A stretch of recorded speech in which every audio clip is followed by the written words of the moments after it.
Good morning बच्चों। आज का जो हमारा वीडियो है बच्चों, इसमें हम लोग क्लास 9th में जो चैप्टर वृत्त है, इस चैप्टर को हम लोग देखेंगे और इसमें हम लोग कुछ परिभाषाएं पढ़ेंगे वृत्त से संबंधित, और जिसमें कि सेंटर क्या होता है, वो त्रिज्या, कॉर्ड यानी जीवा, व्यास यानी डायमीटर और चाप यानी आर्क, इन चीज़ों को हम लोग देखेंगे। और इसके बाद हम लोग एक प्रमेय पढ़ेंगे, और वो प्रमेय ये है कि अगर कोई एक वृत्त है, उसमें आप दो कॉर्ड यानी दो जीवाएँ आपने लिया हुआ है और दोनों जीवाएँ इक्वल हैं, तो दोनों जीवाएँ जो सेंटर पे एंगल फॉर्म करेंगी वो एंगल इक्वल होगा। तो ये सब चीज़ें आज के वीडियो हम लोग देखेंगे। तो हम लोग स्टार्ट करते हैं वृत्त से। तो सबसे पहले देखते हैं कि वृत्त क्या होता है। जैसे मान लो बच्चों कि ये हमारा ये पॉइंट है, कोई ये फिक्स पॉइंट है, और इसके चारों तरफ ये एक दूसरा पॉइंट है जो कि मूविंग पॉइंट है। यानी हमारा ये पॉइंट है फिक्स पॉइंट है, फिक्स पॉइंट, और ये जो पॉइंट है ये मूविंग पॉइंट है, यानी ये मूव कर सकता है और ये फिक्स रहेगा।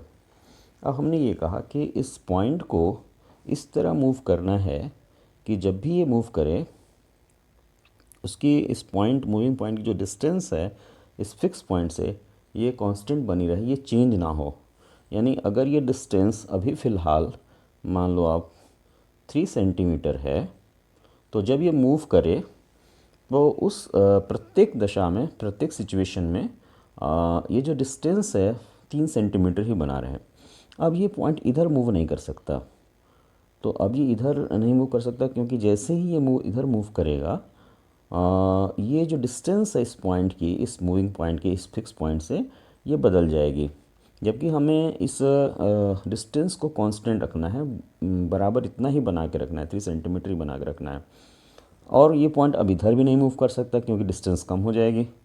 तो ये पॉइंट ऐसे मूव करेगा, ऐसे मूव करेगा, और हर सिचुएशन में ये डिस्टेंस 3 सेंटीमीटर पाई जाएगी। यानी जो मूविंग पॉइंट है उसकी डिस्टेंस इस फिक्स पॉइंट से 3 सेंटीमीटर पाई जाएगी। तो ये पॉइंट ऐसे मूव करेगा और ये मूव करते करते ये स्ट्रक्चर फॉर्म करेगा। ये जो स्ट्रक्चर बना, इस स्ट्रक्चर को हम बोलते हैं वृत्त। तो अगर कोई मूविंग पॉइंट किसी फिक्स पॉइंट के सराउंडिंग में मूव कर रहा है और इस तरह मूव कर रहा है कि उसकी डिस्टेंस फिक्स पॉइंट से कांस्टेंट बनी हुई है, फिक्स्ड बनी हुई है, तो हम कहते हैं कि ये जो पॉइंट, मूविंग पॉइंट है, ये जिस पाथ को फॉलो करेगा, जिस ट्रैक पे ये चलेगा, वो जो पाथ है वो हमारा क्या कहलाएगा? वृत्त। ये ट्रैक जो है ये वृत्त कहलाता है। अब इस वृत्त से रिलेटेड कुछ डेफिनेशंस हम लोग देखेंगे। जैसे अगर मान लीजिए हमारा ये वृत्त है, ये हमारा वृत्त है, तो जो फिक्स पॉइंट होता है, इस फिक्स पॉइंट को हम बोलते हैं सेंटर, या हिंदी में बोलते हैं केंद्र। और ये जो फिक्स डिस्टेंस थी, ये हमारा कहलाता है रेडियस, या इसको बोलते हैं त्रिज्या। ये हमारा त्रिज्या है। अच्छा, चूँकि मूविंग पॉइंट इस पाथ पे चलेगा, तो जब वो इस पाथ पे जब वो चल रहा है, तो ये जो ट्रैक, जिस ट्रैक को फॉलो कर रहा है, इस ट्रैक की जो पूरी लेंथ है, एक बार इसने चक्कर लगाया मूविंग पॉइंट ने, यहाँ से स्टार्ट किया इसने और मूव करते हुए ये फिर यहाँ पे वापस पहुँच गया, तो ये जो पूरा लेंथ है, इस पूरे लेंथ को हम बोलते हैं सरकमफरेंस या परिधि। ये जो बाउंड्री है ये कहलाएगी सरकमफरेंस,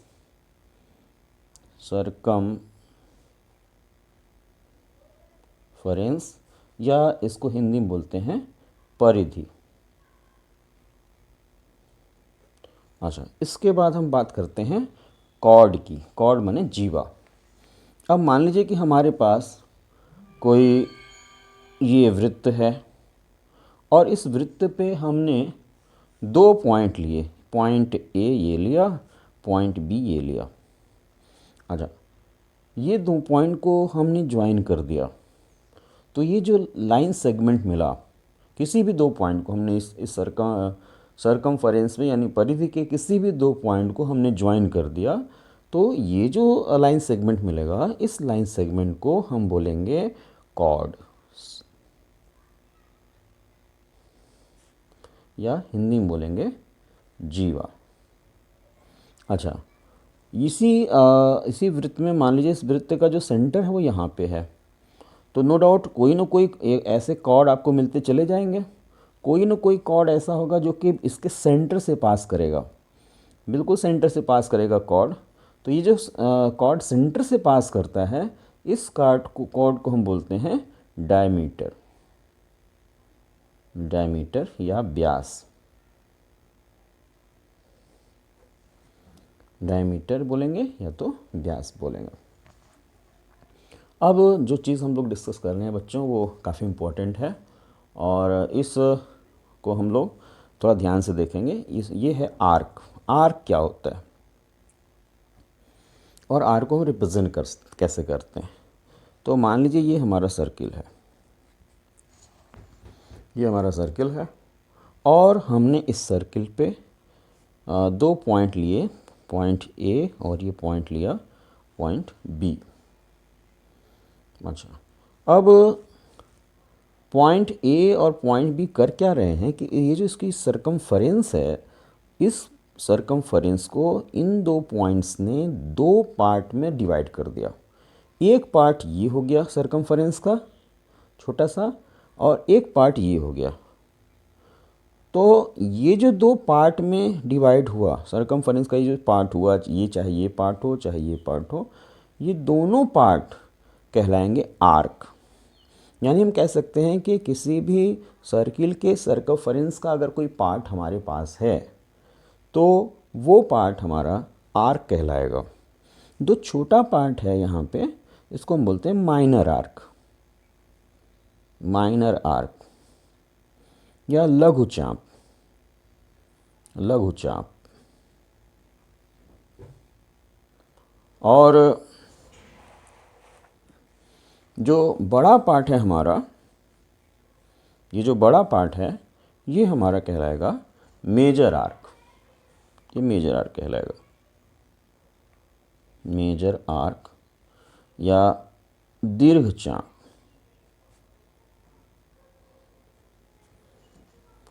तो ये हमारा माइनर आर्क कहलाएगा और ये हमारा कहलाएगा मेजर आर्क। सवाल उठा कि हम इस आर्क को कैसे रिप्रेजेंट करेंगे, कैसे दिखाएंगे। जैसे डायमीटर को दिखाना हुआ, इस डायमीटर ए बी को दिखाना तो बोलेंगे ए बी डायमीटर है। अब ये इस आर्क को मान लीजिए हमको दिखाना हुआ या इस आर्क को दिखाना हुआ, तो हम कैसे दिखाएंगे। तो हम क्या करते हैं कि जैसे हमें पता करना है कि आर्क ए बी कौन सा है। आर्क को दिखाने का तरीका ये होता है कि आर्क के जो दो एक्सट्रीम पॉइंट होते हैं, जो किनारे के पॉइंट होते हैं, उनको हम ले लेते हैं और उनके ऊपर ऐसे कैप लगा देते हैं। अगर हमने कैप लगा दिया तब वो आर्क को दिखाएगा, और अगर हमने कैप नहीं लगाया, सीधे ऐसे लिखा ए बी, तो इसका मतलब वो ए बी कॉर्ड को बता रहा है। तो ये ध्यान रखने वाली बात है कि अगर कैप लगा हुआ है, इसके ऊपर ऐसे कैप हमने लगाया हुआ है, तो इसका मतलब है कि वो आर्क को बता रहा है, आर्क ए बी को बता रहा है, चाप ए बी को बता रहा है।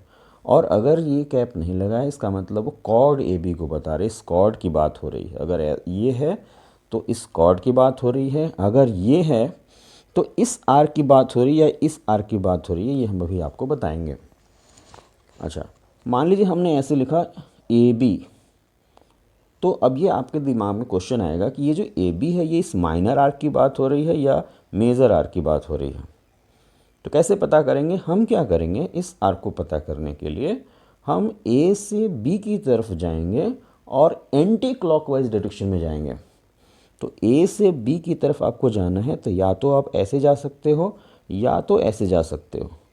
तो अगर आप ऐसे जा रहे हैं तो ये तो क्लॉकवाइज डायरेक्शन हुई, इसका मतलब ये आर्क ए बी नहीं होगा। ऐसे अगर आप जा रहे हैं तो ये एंटी क्लॉकवाइज डायरेक्शन है। यानी जब हमने ये लिखा ए बी और उसके ऊपर कैप लगाया, तो ये इस आर्क को रिप्रेजेंट कर रहा है। तो सवाल उठा कि ये कौन सा आर्क हुआ फिर। तो ये आर्क बच्चों, ये देखिए एंटी क्लॉक जाएंगे हम, इसको रिप्रेजेंट करने के लिए एंटी क्लॉक जाएंगे, तो एंटी क्लॉक जाएंगे तो पहले बी आ रहा है फिर ए आ रहा है, तो हम लिखेंगे ये जो आर्क है ये है बी ए आर्क। तो इसी पे एक और देख लेते हैं एग्जांपल। जैसे मान लीजिए हमने ये सर्किल लिया, ये सर्किल लिया हमने, और यहाँ पे हमने नाम लिखा x, हमने ये नाम लिखा y, इसको हमने नाम लिखा z। अब जैसे हमने कहा कि इस आर्क को, ये जो सरकमफेरेंस का पार्ट है ये वाला, इसको आप क्या लिखोगे, एक्स जेड लिखोगे कि जेड एक्स लिखोगे। तो हमने अभी आपको बताया कि हमेशा एंटी क्लॉकवाइज डायरेक्शन में हम आर्क को रिप्रेजेंट करते हैं। आर्क का जो हम नामकरण करते हैं, जो नोटेशन देते हैं आर्क के लिए, वो हमेशा एंटी क्लॉकवाइज में डायरेक्शन में देते हैं। तो एंटी क्लॉकवाइज डायरेक्शन ये वाली डायरेक्शन है, उल्टा घड़ी की सुई के जस्ट अपोजिट डायरेक्शन में ऐसे। तो इस आर्क को हम बोलेंगे जेड एक्स, ना कि x Z. X Z arc ये होगा एंटी क्लॉकवाइज, एक्स से जेड की तरफ एंटी क्लॉक जाएंगे, तो ये एक्स जेड आर्क है। ये आर्क हमारा क्या कहलाएगा, जेड एक्स जाएगा, जेड एक्स कहलाएगा, क्योंकि हम ये एंटी क्लॉक में देख रहे हैं इसको। तो इस आर्क को बोलेंगे जेड एक्स। एग्जैक्टली इसी तरह अगर मैं आपसे पूछा जाए कि इस आर्क को आप क्या बोलेंगे, इस आर्क को, तो हमने कहा कि एंटी क्लॉकवाइज जाना है हमको। ये जेड, एक एक्सट्रीम जेड है, एक एक्सट्रीम वाई है, तो हमें एंटी क्लॉकवाइज मूव करना है। तो हम इधर से इधर तो मूव करेंगे नहीं, क्योंकि ये क्लॉकवाइज हो गया। हम इधर से इधर मूव करेंगे एंटी क्लॉक, तो हम बोलेंगे ये वाई जेड आर्क है। ये जो आर्क है ये वाई जेड आर्क है। एग्जैक्टली इसी तरह अगर मैं पूछूं आपसे कि वाई एक्स आर्क कौन सा है, वाई एक्स मतलब वाई से आप एक्स की तरफ जाओगे, एंटी क्लॉक जाओगे, तो वाई यहाँ पे है, एक्स यहाँ पे है, आपको एंटी क्लॉकवाइज जाना है, तो आप ऐसे जाएंगे। तो ये जो आर्क होगा ये हमारा वाई एक्स आर्क होगा, ये पूरा, तो ये वाई एक्स आर्क है। तो ये सब चीज़ें थी बच्चों, कुछ डेफिनेशंस थी। अब हम जो है इस वृत्त पे जो हमारा पहला जो थ्योरम है उसको हम लोग डिस्कस करेंगे। पहला जो रिज़ल्ट है, पहला जो थ्योरम है, वो ये कहता है कि अगर हमारे पास कोई सर्किल है, कोई वृत्त है, और उसमें हमने दो कॉर्ड लिए हैं, ऐसे दो कॉर्ड हमने लिए हैं, और हमने कहा कि ये जो कॉर्ड हैं ये अगर ये जो कॉर्ड हैं ये इक्वल हैं, जो थ्योरम है वो कहता है कि अगर ये कॉर्ड इक्वल हैं तो ये जो कॉर्ड हैं ये सेंटर पे इक्वल एंगल फॉर्म करेंगे। अब ये कॉर्ड सेंटर पे कितना एंगल फॉर्म करें, इसको कैसे पता करेंगे, तो कॉर्ड के जो एंड पॉइंट हैं उसको हम सेंटर से मिला देंगे। तो ये जो कॉर्ड है ये इस सेंटर पे इतना एंगल फॉर्म कर रहा है, इसी तरह ये जो कॉर्ड है ये इसी सेंटर पे ये एंगल फॉर्म कर रहा है। तो थ्योरम कहता है कि अगर ये इक्वल हैं, ये कॉर्ड और ये कॉर्ड इक्वल हैं, तो प्रूव करिए कि ये एंगल जो सबटेंड करेंगे सेंटर पे, एंगल जो फॉर्म करेंगे सेंटर पे, वो भी इक्वल होगा। तो इसी थ्योरम को हम लोग डिस्कस करेंगे। तो आइए देखते हैं। तो बच्चों यहाँ पे हमारे पास ये सर्किल है जिसका सेंटर ओ है, तो हम बोलेंगे this is a circle COR। ऐसे हम लोग बोलते हैं, किसी भी सर्किल को ऐसे रिप्रेजेंट करते हैं, COR का मतलब होता है circle with centre O and radius R। तो ये जो सर्किल है इसका सेंटर O पे है और रेडियस जो है वो R है। तो हमें प्रूफ करना है कि अगर ये कॉर्ड और ये कॉर्ड इस सर्किल के इक्वल हैं, ये दोनों कॉर्ड अगर इक्वल हैं, तो ये सेंटर पे इक्वल एंगल सब्टेंड करेंगे। यानी आपको प्रूफ करना है कि ये जो एंगल फॉर्म होगा, ऐसे हमने कर लिया यहाँ से और ये ऐसे ज्वाइन कर लिया, तो हमें ये प्रूफ करना है कि ये एंगल और ये एंगल इक्वल होगा। तो ये पॉइंट ये AB मान ले, ये कॉर्ड AB है, ये कॉर्ड CD है। तो गिवन में हम बोलेंगे कि given circle COR in which AB and CD are two equal chords। अब बोलेंगे टू प्रूफ, क्या प्रूफ करना है, प्रूफ ये करना है कि angle subtended by this chord यानी AB is equal to at the center is equal to the angle subtended by this chord CD at the center, यानी angle AOB should be equals to angle COD। तो हम यहाँ पे लिख रहे हैं given. तो गिवन क्या है, आपको क्या पता है, ज्ञात क्या है कि circle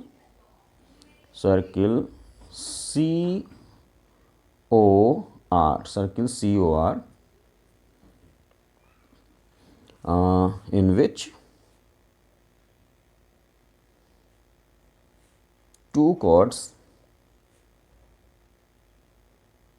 AB and CD are equal, यानी वृत्त COR जिसमें दो जीवाएं AB और CD बराबर हैं। टू प्रूफ क्या करना है हमको, सिद्ध क्या करना है, तो सिद्ध ये करना है एंगल AOB, इसको हम यहाँ से मिला दिए, angle AOB is equal to angle COD, ये प्रूफ करना है। अच्छा, कोई कंस्ट्रक्शन इसमें नहीं है, अब सीधे हम प्रूफ की बात करेंगे। प्रूफ, तो प्रूफ में हम बोलेंगे कि in triangle AOB and triangle COD,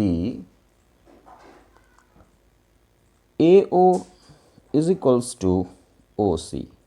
इसको समझिए, इस ट्रायंगल में पहले समझ लेते हैं फिर इसको प्रूफ लिखते हैं। ये ट्रायंगल हमने ले लिया और ये ट्रायंगल ले लिया, इसमें AO जो साइड है ये OC साइड के इक्वल है, रेडियस ऑफ द सर्किल। ये दोनों, ये भी रेडियस है और ये भी रेडियस है। अच्छा, यानी त्रिज्या है, ये भी त्रिज्या है और ये भी त्रिज्या है। और OB जो होगा ये भी त्रिज्या होगी, OB is equals to OD, ये दोनों त्रिज्याएँ हैं तो ये भी इक्वल होंगी। तो इस ट्रायंगल में ये साइड जो है इस साइड की इक्वल है, इस ट्रायंगल में ये साइड इस ट्रायंगल में इस साइड की इक्वल है, और AB जो है, जो थर्ड साइड है, वो CD के इक्वल है। ये आपको गिवन है, ये आपको गिवन है कि AB and CD are equal.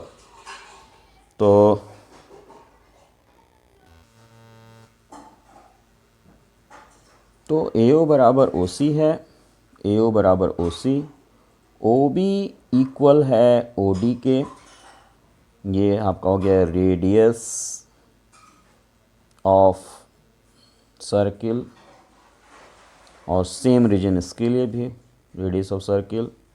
AB is equals to दिया हुआ है CD, ये गिवन रिजल्ट है।